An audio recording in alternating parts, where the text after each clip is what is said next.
The I Mold You So podcast with Katie Buckland Weiss.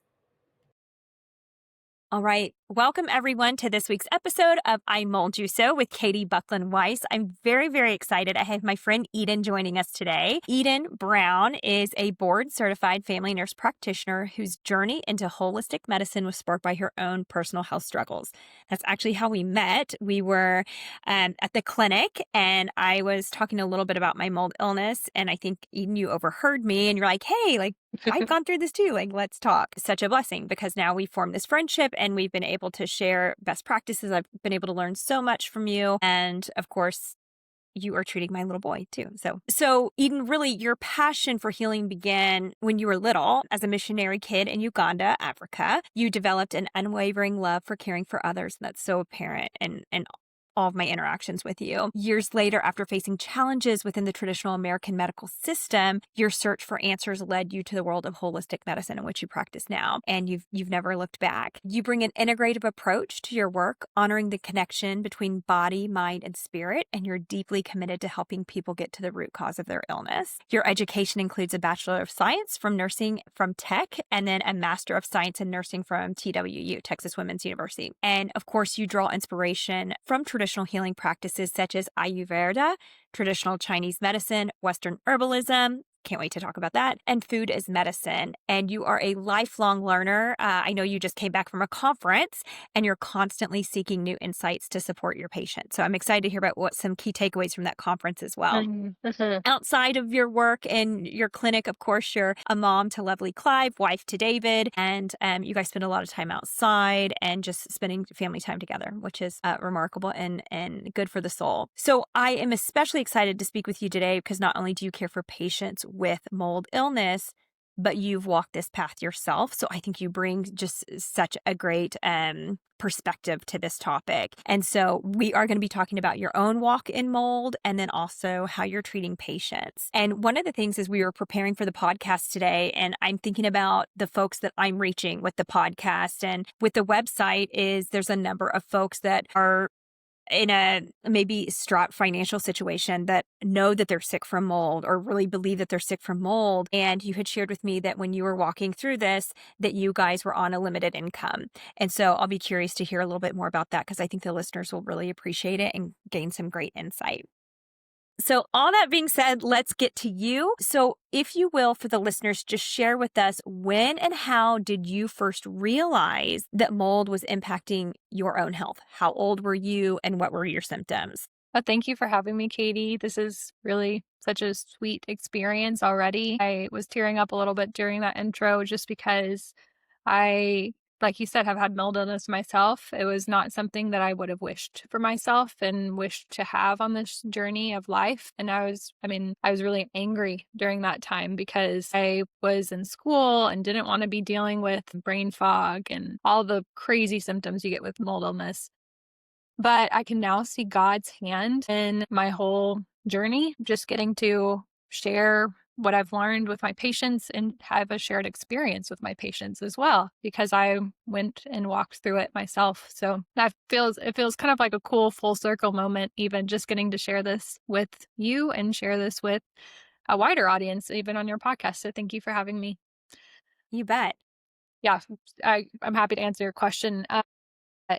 Yeah, so mold illness was not abundantly apparent to me at first. It really should have been probably because there was visible mold in the house and home that we were staying. We were actually in an apartment complex that flooded. It was a apartment complex problem. But I felt comfortable with the home that we were in because it was it was actually the hallway that flooded, and it was our apartment that was affected, but there was no actual water damage in our apartment. So what we did was sealed off the entrances. We actually taped them off, and then we did an air quality test, which I know most people know these days that mold environment tests can be notoriously inaccurate. And that was unfortunately the case with this test. It was a very expensive test. It was not as far outside of our budget at that time, but it came back negative. And so after that test came back negative, I said, well, there is definitely mold in the hallways, but there's not mold in our house. So we're okay. that didn't end up being the case because it was only after I got out of that moldy environment when my body started healing.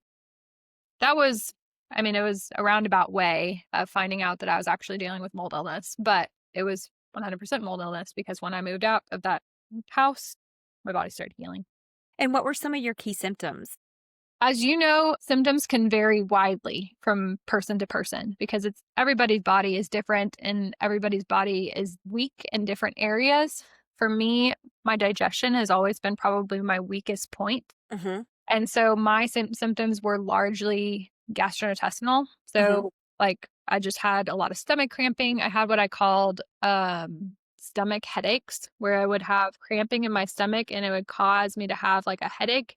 And I went to several gastrointestinal doctors during that time and they thought I was crazy for saying a stomach headache. And I was like, I don't know why, but that's just the best way I can describe it. Okay.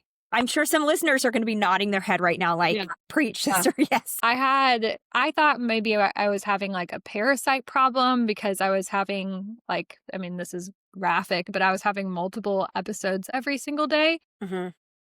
And I was thinking I might even have like Crohn's disease or something like that because my symptoms fit that category. So I went to these gastrointestinal doctors, didn't end up having any of these things that they talked about. And they would often come back to that, oh, but you've had a history of anxiety. And I was like, yes, I have had a history of anxiety, but this is different. I'm having very dramatic symptoms. I also had things like severe brain fog, paresthesias, tingling in my hands and legs, like feeling like my skin was crawling. I had a really hard time sleeping during that time. And it was just, a lot of different symptoms. Remind me, did you have the frequent urination? I did, but it wasn't my main symptom. Yeah. I remember we were sitting and you were getting an IV and I was doing a foot soak and we were swapping symptoms. So I couldn't remember if that was one of them for you. Okay. So how long did you live in that environment? So from the time of the flood to the time that we moved out, it was from August to December. So I guess around 6 months or like 5 months or so. Okay.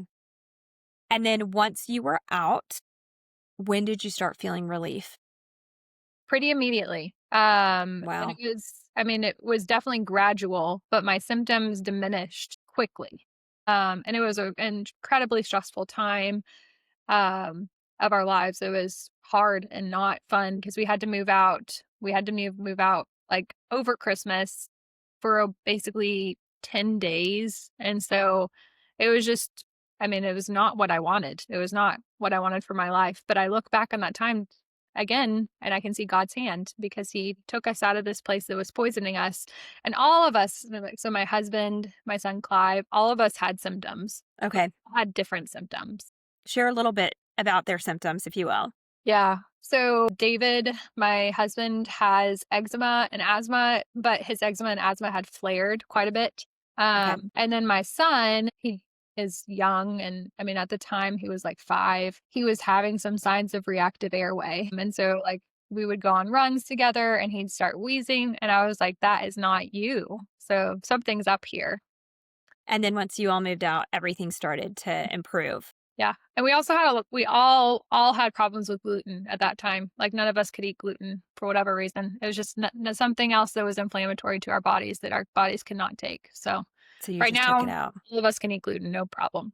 Good. So once you moved out and the environment, of course, was a key player in this, did you do anything else to supplement your recovery or support it? Were you guys on any type of binder or supplements or therapies or sweating, or talk to me a little bit about that?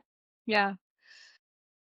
Something that I learned along this journey that was extremely helpful for me. So I mentioned before that we were lower income during this time.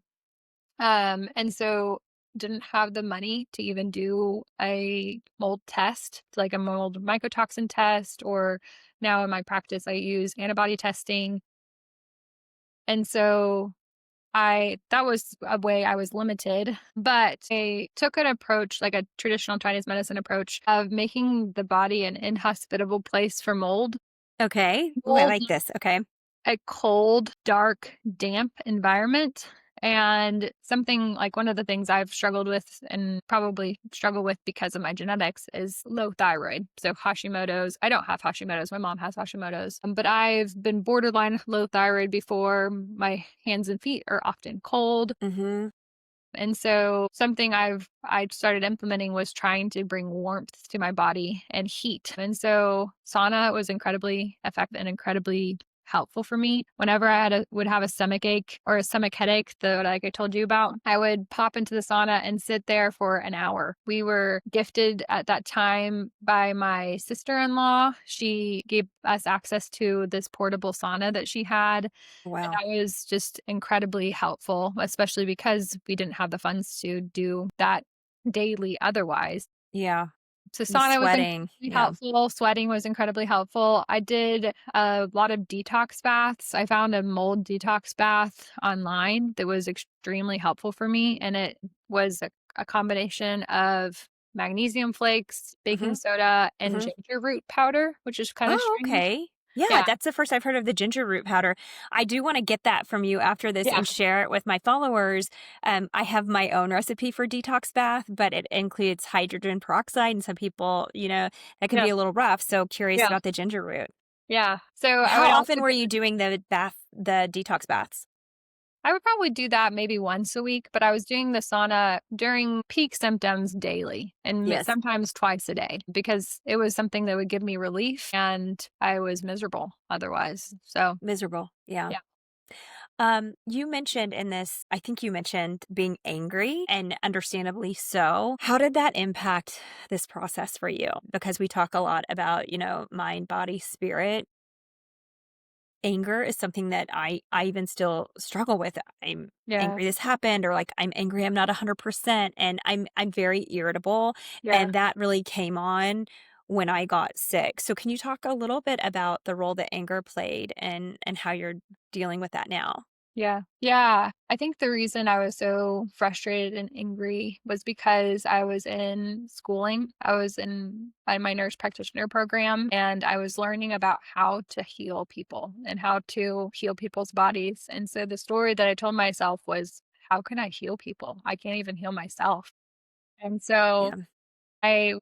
I had a lot of self-doubt and a lot of negative self-talk during that time because I was so frustrated that I was having all these GI symptoms, all these weird symptoms that I was going to doctors for, and they mostly thought I was crazy. Yeah. Sounds so familiar.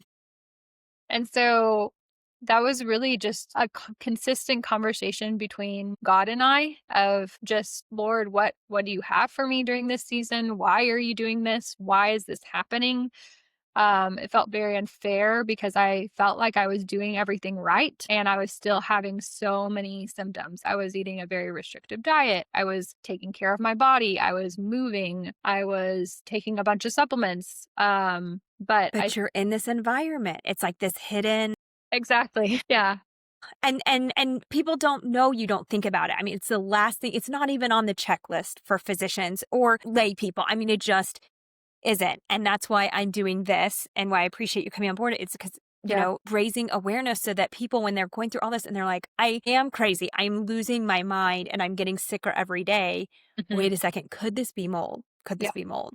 Yeah. Exactly. Sounds too familiar. Okay. So understanding mold illness and SIRS. And so do you like participate in the SIRS, or do you really lean into mold illness, or what do you call it? Yeah. I mean, I think it's can be both. At the conference I just went to, we talked a lot about mast cell activation syndrome as Hmm. well, which can sometimes overlap with things like SIRS and mold illness and Ehlers-Danlos and PANS pandas, because all of these things can go together. When there's a major imbalance in the body, usually that means major immune system activation. And then when we have major immune system activation, we have a propensity for chronic inflammation, which can create a number of symptoms and go in any different direction. So And definitely, what was the conference that you went to? it's called ILADS, the International Lyme and Associated Diseases. So it was specifically about Lyme and co-infections. Hmm. we spent a lot of time talking about things like mold illness, mast cell activation, PANS, and then, like I said, co-infections. So basically, it was a chronic illness conference because those are very common bacterial, parasitic, fungal infections that can trigger chronic illness. Yeah, if the perfect storm, right? If everything's in place, it can wreak havoc. Okay, so what in your profession and you see patients, when do you distinguish mold illness and SIRS from someone that's just like, oh, maybe do I have allergies or is this asthma? Because it's not the same. When do you start to kind of think, oh, this could be mold illness or this could be something more than just a simple allergy? What are those signs for you with your patients? It can be a number of different signs because, like we said, it can express itself in a number of different ways. But one of my screening questions that I often ask for patients is, do you have chronic sinus congestion? Because mold, as you know, can often colonize our sinus passages. And so I'll ask if they have chronic sinus congestion. And if they say no, then I say, do you have chronic postnasal drip? And most people don't know what that means. Right. Postnasal drip just means mucus running down the back of your throat and is sometimes the only symptom that we have that is identifiable is a constant clearing of your throat. So if you're going often throughout your day and you're like, yeah, I actually do that all the time. It's super annoying. I don't know why I do it. And so Yes. that's one of my biggest screening questions for mold because there's a lot of research on chronic sinusitis, so chronic sinus infections being caused by fungal issues. Okay. It's actually so common that it's been petitioned to be renamed chronic fungal sinusitis. Okay. Is that different from Marcon's? Potentially, and I don't know exactly what I believe on Marcons because Okay. I just went to this conference and Neil Nathan says that that's BS and we don't even need to think about it. Okay. You know, Neil Nathan is, it was a pleasure to get to meet Neil Nathan, but his answer for that was very short. Right. And you and I've talked about this. I did the shoemaker protocol. You know, you take some different approaches, which is great because people are going to find their way and get healed one way or the other, hopefully. So Neil Nathan is actually, I think he studied under is it Dr. Shoemaker? Yeah. So Neil Nathan really does subscribe to a lot of things on the Shoemaker protocol, but he also takes a different approach in some things too, just like every practitioner. But yeah, I think it's very similar because, I mean, sometimes we do bag nasal spray, so Bactrim, EDTA, gentamicin, and then sometimes it's itraconazole. Okay. So oftentimes we'll add an antifungal to that nasal spray as well. Okay. But Good to know. My personal journey, I did not use any of those things. I didn't do the Marcon's testing. I knew I had chronic sinus congestion. I knew I had that chronic postnasal drip, and I knew I was clearing my throat all the time. I actually just learned through Instagram that I could have mold colonizing my nasal passages. And so I started doing Clear brand, so XLEAR brand sinus rinses. And I actually used a little bit of biocidin, which is a very common antimicrobial herbal blend. And that's what I used to clear my sinuses of the mold. No antifungal in that combo for you. Except for the antifungal herbs. Oh, okay. Yeah. And then the Clear would also have some effect against fungus as well, because it's not specific to just target bacteria or viruses. It could handle any of those things. But that was very, very effective for me. It's so effective that, again, this is pretty gross. I actually passed like a clot out of my nose. I think it was actually biofilm. The day that it happened, Wow. I had been out of the mold for probably about a month. It was just, I was miserable. I just had a bad attitude, honestly, because I was sick and in school and did not want to be sick and did want to be in school. But and you're a mom too, you know? Yeah. But I passed that clot and I was bawling because I was just like, that was in my body. I can't believe that was in my body. That's so gross. But it was like blocking maybe, even the energy, I mean, this might be a little woo-woo, but it all plays into it, right? Yeah. And that was a big moment because I was like, okay, this is, I'm healing. This is actually coming out of my body. Things like that xylitol was extremely helpful for me because sometimes I would have even a sore throat and I would do like xylitol lozenges, and that was really helpful.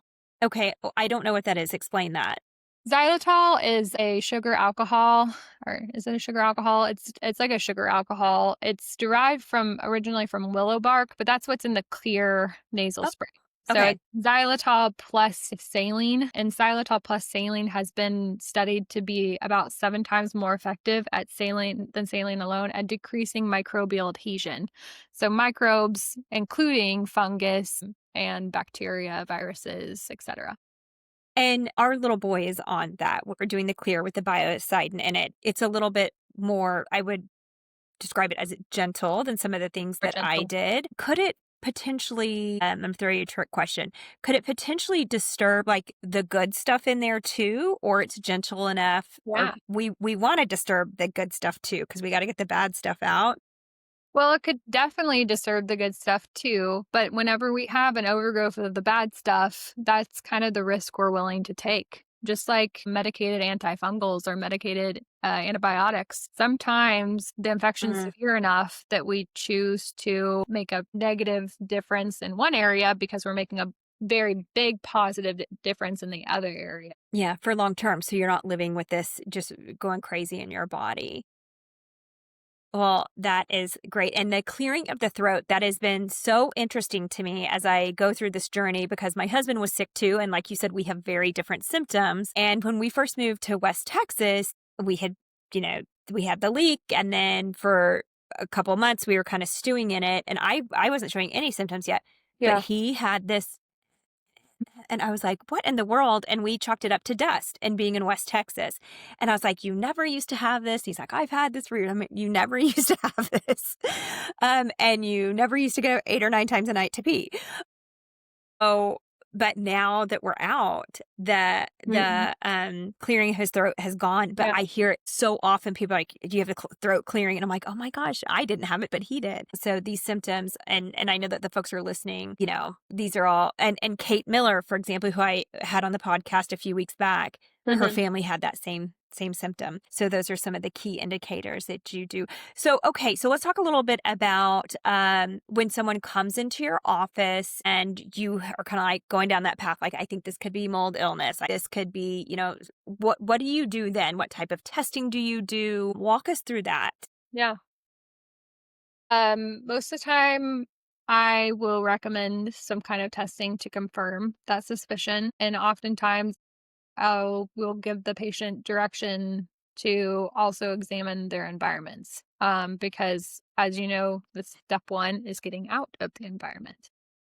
And so yeah, I have a couple different tips I recommend for patients that way. I don't like to start with home testing. I like to start with visual inspection and using our senses first because actually identifying the spot in the home that has water damage and could potentially be growing mold, I think is more valuable than starting off with testing because I think there is a propensity for, like I said before, positives and false negatives Negatives, you're right. testings. But sometimes I will just start off with body testing and just say, is this in your body? Whether that, Urine, blood, both. yeah, sometimes it depends on the patient, but sometimes I'll do urine or sometimes I'll do blood. Again, I just got to talk to some experts in this at the conference. And so Dr. Neil Nathan, he has a protocol where he recommends taking 500 milligrams of glutathione twice a day for 7 days before urine mycotoxin testing. So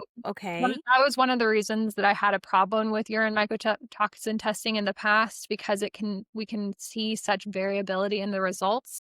The time of day, what you ate, all those I do things. not like that because I want to know if it's in the body that we're seeing it. And what's one of the reasons why I've chosen to implement the My Myco Labs by Dr. Andrew Campbell's test, which is an IgG, IgE mycotoxin Blood. antibody test, because That's those blood though, right? results are not variable. Yes. Okay. Those are not variable. Yeah. You can take the blood at noon after eating a burger or, drinking a lot of water. at 9 a.m. and then you'd have the same results. And those are just like genetic markers, or talk me Actually, through that. they're actually antibodies to the mycotoxins, Okay. like the Wow. aspergillus and penicillium and all that stuff. Yeah, we have, and it's just a printout of the actual antibody levels in your body.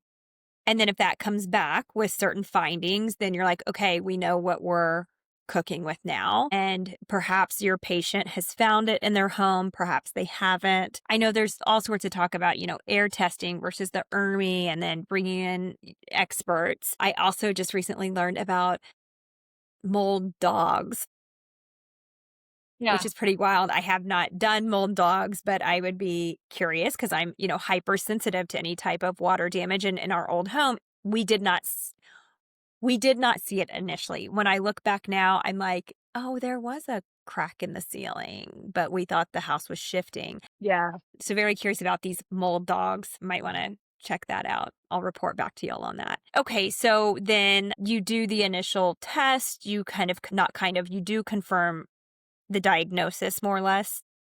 And then where do you go from there? It usually depends widely on the patient. Most of the time, like I said, I want to make sure we're not having re-exposure. And that's Hmm. very difficult, honestly, especially as a practitioner that is not going to these patients' homes and can't give the best recommendations I can give in the 1 hour of time that we have together, and try to convince the patient that this does matter for their body and for their healing, that they're not being re-exposed before we start treatment, because some of the things that we're using could potentially go to waste if we are being re-exposed. And then Hmm. it's also potential, especially if we're using antifungals, for there to be unnecessary harm even placed on the patient's body, because a really You well can't known heal science. in the home, right? You're still getting exposed, so you Yeah. can't heal. It's counterproductive.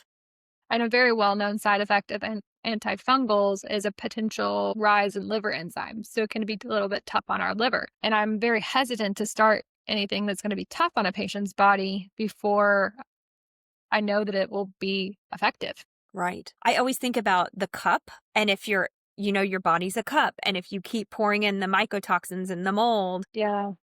that cup is just going to stay overflowing. Yeah. And it takes time. Move out of the environment, it lows, and then you have the supplements and the support and the therapies and the sweating, and then you're able to function again. But I mean, I'm living proof of that. Remediate, get the mold out of there, and then, move if you can. But it's really tough for some people. I'm talking to people now that can't get out of the environment. And I know this is a very tricky situation, a very tricky question. Like, what could they do if they simply cannot afford to remediate or move? Is there anything that can be done? Absolutely. I usually recommend like daily sinus rinses. You can tell I'm a big fan of sinus rinses. I recommend daily sinus rinses so it doesn't have the chance to colonize your nose and to create like toxicity there. Then we can use mold cleaning products. So not bleach, obviously, because bleach can make things worse. But like we use at Restore and Revive, we use a wipe that has thyme oil in it, and Okay. that's pretty antifungal and very natural. So I'll recommend them cleaning their surfaces so that the surfaces aren't covered with mycotoxins. I usually recommend laundry additive that we can wash clothes in. They can use white vinegar, they can use sunshine, they can open windows often as possible, get out of the home as often as possible as well. Um On and then that note, Eden, I want to ask you, so when you were going through this, because clearly people that are going through this are listening right now, when you look back on this, you were in that apartment, but if you left the apartment, did you realize, oh, I was having better days? And I said, because looking back, I realized that. Like, we went to Fort Worth for 3 days to a Ranger game, and all of a sudden I was like, I'm not limping. I don't have that burning pain as much, or I can wear a swimsuit bottom. But now looking yeah. back, I'm like, I was out of that house. Did you experience anything like that? I don't think I did, but I don't think we traveled at all. It's actually a funny story. We were the night that the apartment flooded. We were actually on our way to Portland for for our vacation to visit David's aunt, and We were very thankful now that we did not make this flight. Flight ended up being canceled because of the amount of rain. So you had to go back home. So we had to go back home. We were going to attempt going to Portland the next morning. And that's when the whole downstairs flooded. And David's shop was actually also located there. And if David had not been there, had we not been there, his shop would have flooded and he would have lost a lot of tools. And that would have been pretty devastating to us. Right. Yeah. Wow. I didn't know that. Yeah. Again, So I don't think we left for long enough periods of time for me to notice a difference. yeah, to get that relief. Yeah, I specifically remember I started to get really sick in November, and then I was diagnosed with interstitial cystitis, which Yeah. I did not have that, but I went to a clinic in California because I was so desperate for help. So I went to a clinic in California. My mom had to go with me because I couldn't travel by myself. And I mean, things were going crazy. My blood was clotting. I was just very, in very poor shape. I was there for 2 days, couldn't sleep, having chronic pain, all the things 50, 60 times a day. But on that third day, for the first time in probably 6 or 7 months, Yeah. I felt alive again. I called home and I'm like, I was like wanting music. I was like, could we put speakers in the house? We have music flowing. And I was like, I'm in a swimsuit. And it was like, I was back to my old self. But I think it's because I was in California. I was outside. I was out of that environment, only to, the next day start to feel sick again and then come home and get worse and worse. That environment plays a big role in it. Okay, so I also want to talk about, you treat adults and children, correct? What should parents look for in their kiddos that maybe mold could be affecting them if they see a change in their child or certain behaviors or symptoms popping up? Look, I think we have to be really careful in doing this because a lot of these symptoms could be a lot of things. And I always talk about how I ruled everything else out.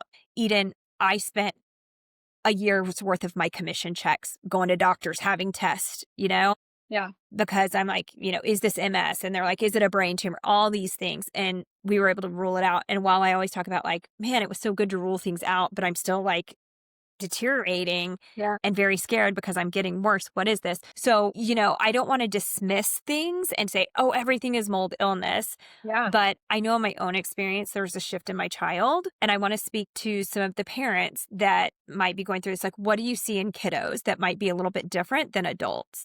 Yeah. I think, again, it's pretty difficult because it can be such a wide range of symptoms that can present with things like this. Wide range of symptoms that we can have with mold illness. It just depends on the kids. But a warning sign for me is PANS and PANDAS. So PANS stands for Pediatric Acute Onset Neuropsychiatric Syndrome. And then Okay. PANDAS stands for Pediatric Autoimmune Neuropsychiatric Disorders Associated with Streptococcal Infections. Okay. The definition of PANS and PANDAS, you have to have acute onset of essentially psychiatric disorders. The streptococcal infections I often find go hand in hand with mold. So Is that strep just for lay people? yeah. Okay. Mhm. All right. Yeah. Sorry.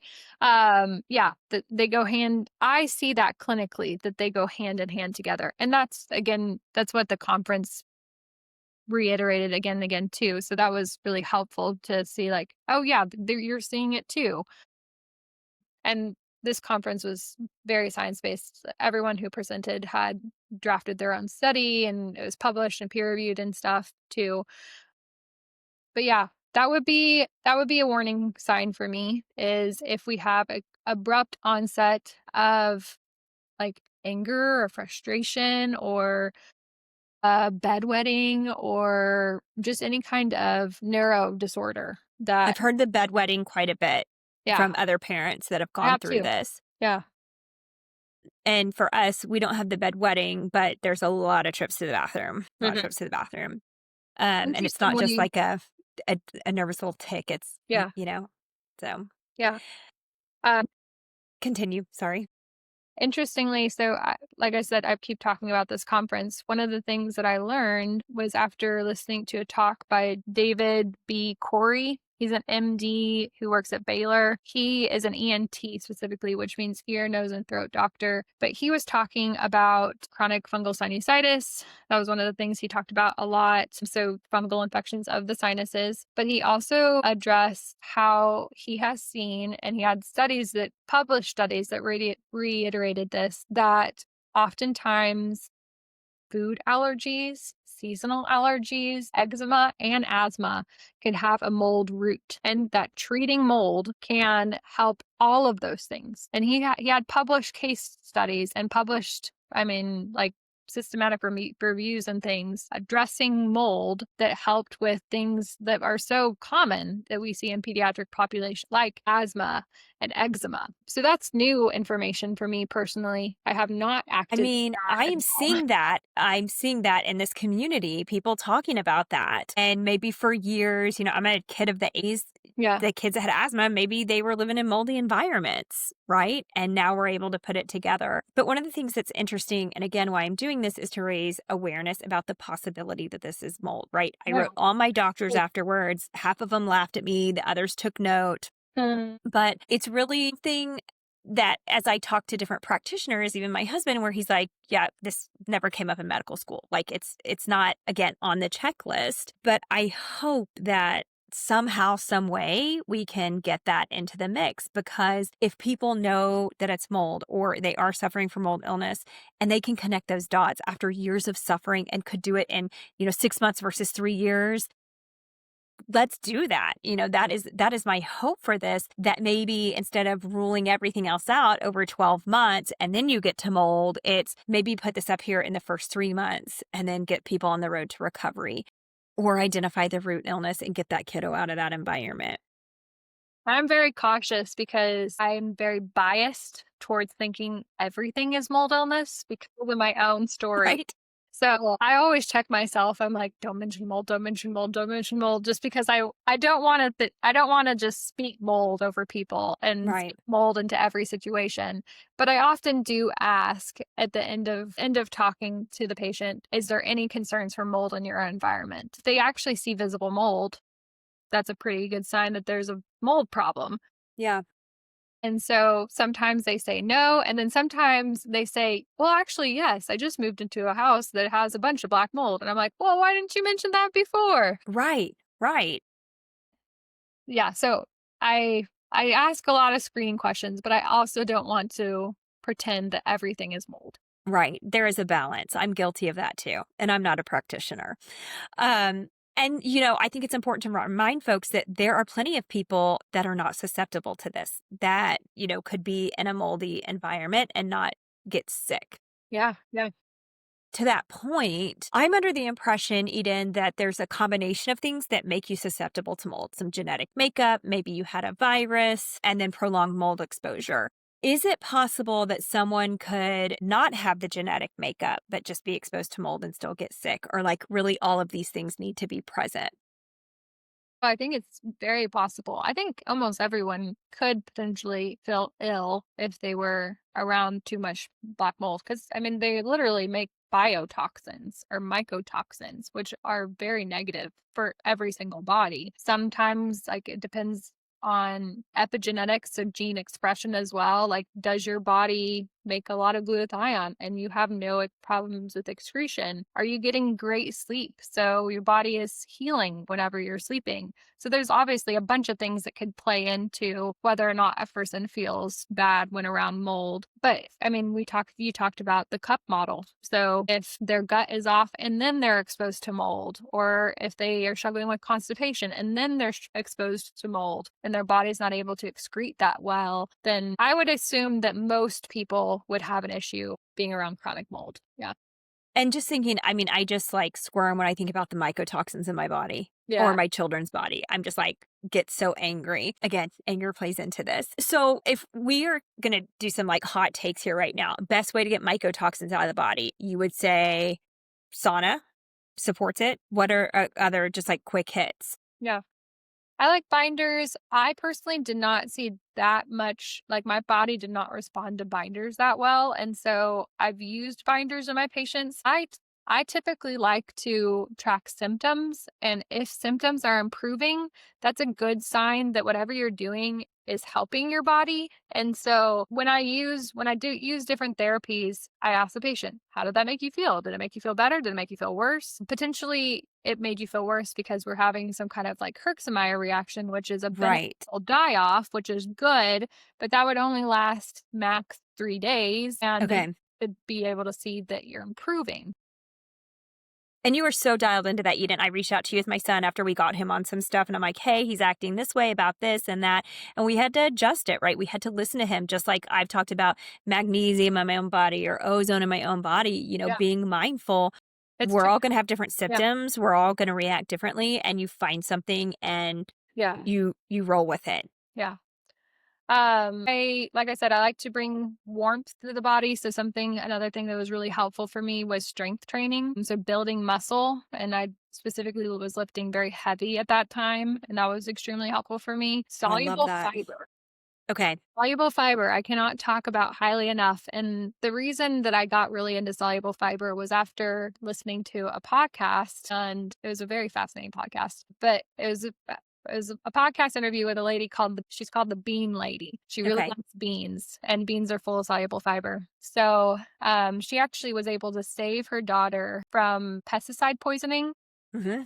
through giving her frequent doses, so every 10 minutes, of beans, soluble fiber, because soluble fiber binds to bile. Bile is made in the liver, stored in the gallbladder, and is necessary for excreting fat-soluble vitamins, toxins, etc. And I know that mycotoxins, or at least some mycotoxins, are fat soluble. And so if we're not having regular bowel movements, if our bile is not bound to soluble fiber, then we're recycling that bile, and we And have it's just in the that system. bile repeating over and over again.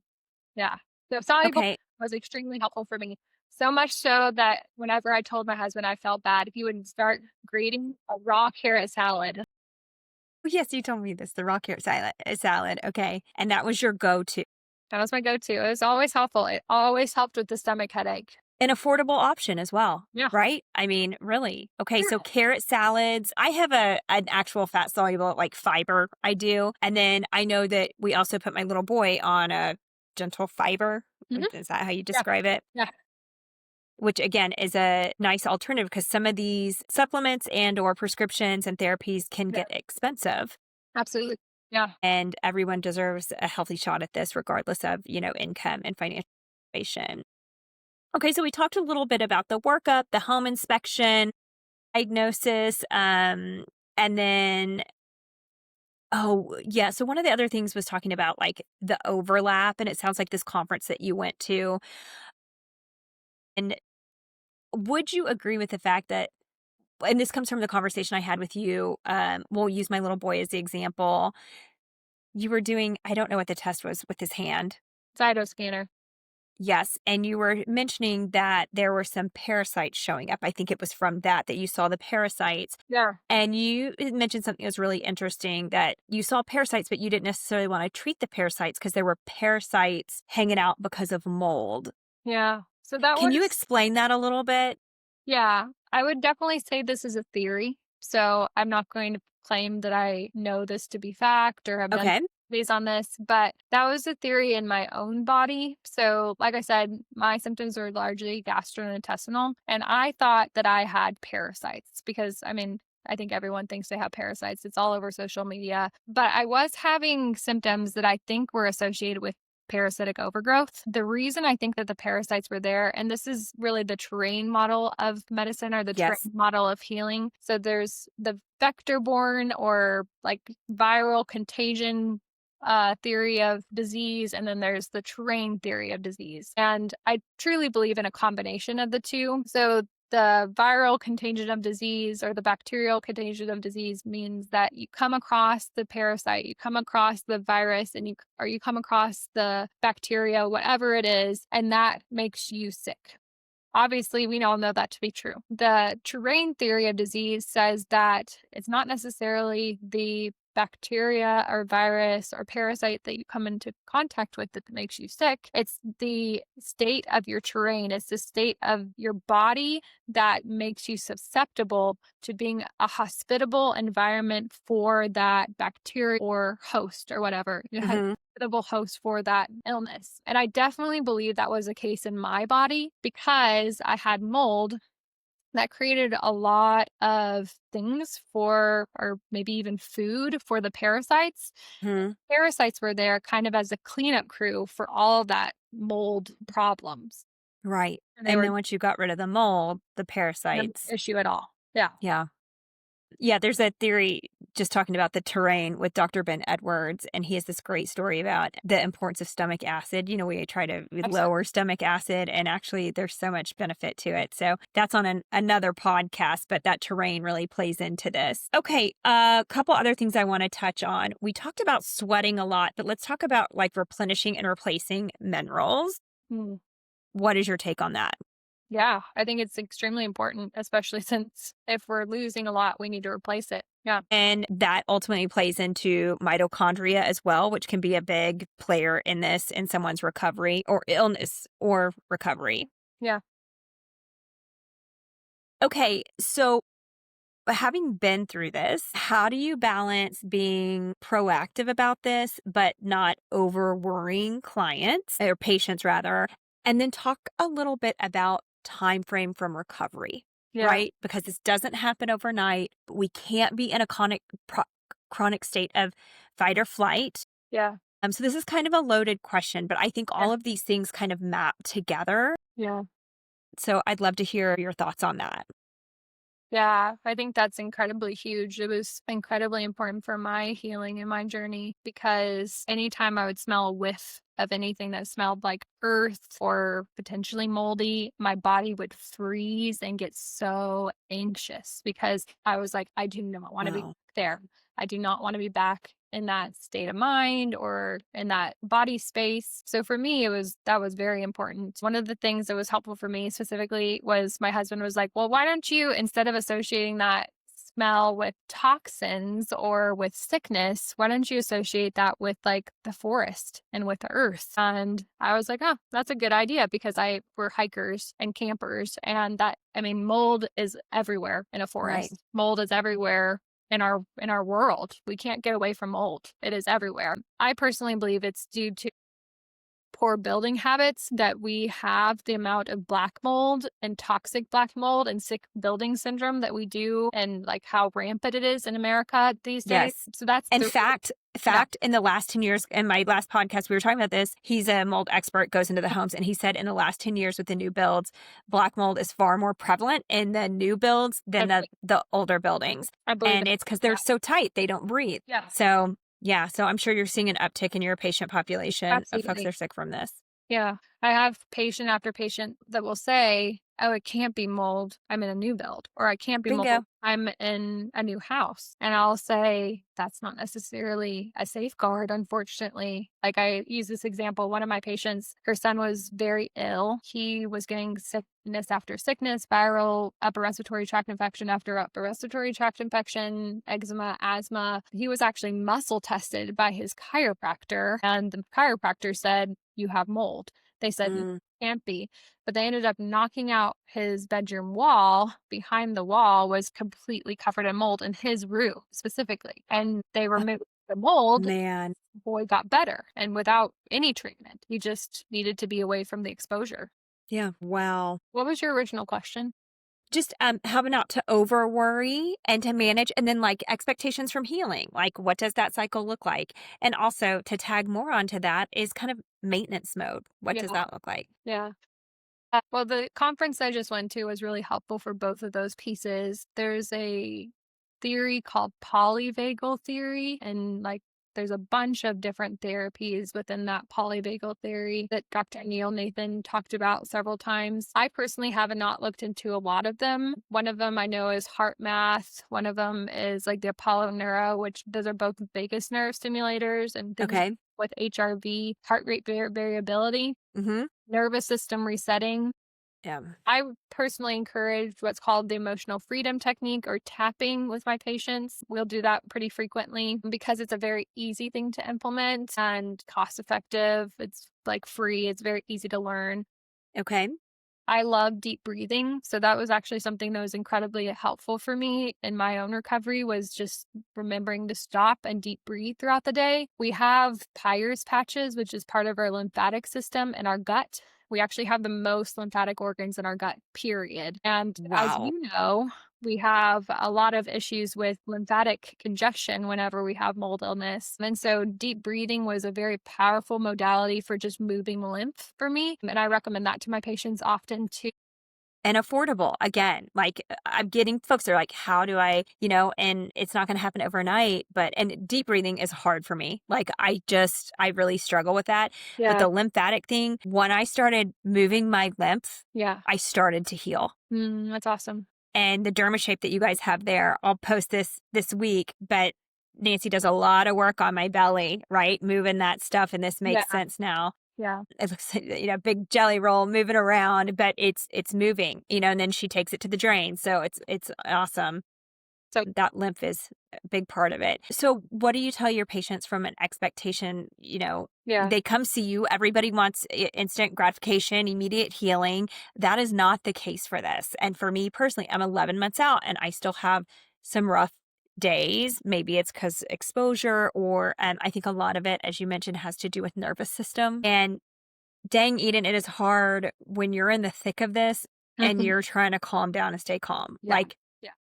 I think it's damn near impossible, honestly, when you're really in the thick of it. Yeah. But as you start to get days of relief, you can use those days to breathe or try to, reset and put those things into place, rewiring your brain as you did. But what do you typically suggest is like managing patient expectations for regaining some type of normalcy Yeah.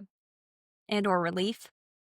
I honestly, so like I said, that was very helpful for me just coming back from that conference because timeline was discussed a lot because we were talking about chronic Lyme, we're talking about SIRS and mold and etc. And they were saying timeline varies greatly, sometimes as short as 6 months, sometimes as long as 3-4 years, and sometimes longer potentially. Like I'm not, those are conversations I'm not really having with my patients right now. I typically just try to encourage them that their body can heal. I think a lot of people come to me with a lot of self-doubt and just negative self-talk, which I had been in that place Right. too. One of the things I personally told my body was, or tell myself, was that my body was broken and I was just different. I was the exception. My body couldn't heal because I was just too sensitive for whatever reason. I don't know why I'm not like everyone else, but my body is just not like everyone else. And so that's the conversation I'm having often with my patients is that I believe God created our bodies with the ability to heal and that I believe their body can heal. And then timeline that I've seen so far for my patients has again varied widely. Some of my patients have gotten better within a month Mm-hmm. because they're getting out of the mold and their body's just able to recover. Some of my patients are still sick. And so it varies. Yeah. Yeah.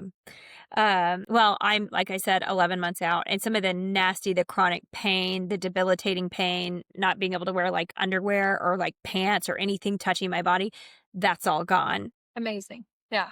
Yes, yes. And I hope that for some other folks, anyone that might be suffering from this. Okay, so are there any other hot tips that you want to share, Eden, for folks that are listening? Just as like takeaways or things that you regularly share in your practice that might be helpful for those that think they might be suffering from mold illness or even physicians and practitioners that are listening in to kind of crack that window or crack that door open for them that like, hey, you might consider this in your patient panel. Yeah. Something that came to mind was, and that this is something I recommend to often to my patients, is the visual contrast test, which I know you Mm-hmm. talked about, but it's a free test or at most $15. Right. I think they run about 15-20 bucks. Yeah. If you can't afford to do the $500, $300, whatever it is, mold mycotoxin test, then try doing the visual contrast test. And it's actually, I like to use that for my patients, especially for tracking progress, because I don't always do confirmation testing to make sure that they have cleared mold from their body to make Right. symptoms are enough. But the visual contrast test can show us, oh, actually, and I love to use questionnaires too. Questionnaires are very, very helpful. Oh, actually, even though I still feel sick, I am significantly better than I was 3 months ago because usually Right. the changes are subtle. Right. When I think about, again, my own case, I'm not running to the bathroom every, Yeah. 30 minutes now Yeah. or 15 minutes. So much of it has improved by getting out of the environment and detoxing. Well, Eden, if someone wanted to find you and come see you, one, do you do telehealth visits? Do. I'm not licensed outside of the state of Texas, unfortunately, but within the state of Texas, which it's a very big state, I am licensed to practice. Okay. And if they wanted to find you, what's the best way? What website or what handle can we find you on? It is, I currently work at Restore and Revive Functional Medicine here in Fort Worth, Texas. The website is restoreandrevivefw.com. It's a wellness center below, as you mentioned, and a functional medicine clinic up top. Yeah, lots of great therapies there. And of course, I've given lots of shout out to DermaShape that you guys offer there, but a number of different healing therapies. So, Eden, thank you so much for sharing your own mold journey and your expertise in this and the way that you're helping patients recover, identify and recover. And thank you so much for your time. And hopefully, we'll continue this conversation and bring more awareness to folks across the board. Thank you. Thank you so much, Katie. The I Mold You So podcast with Katie Buckland Weiss.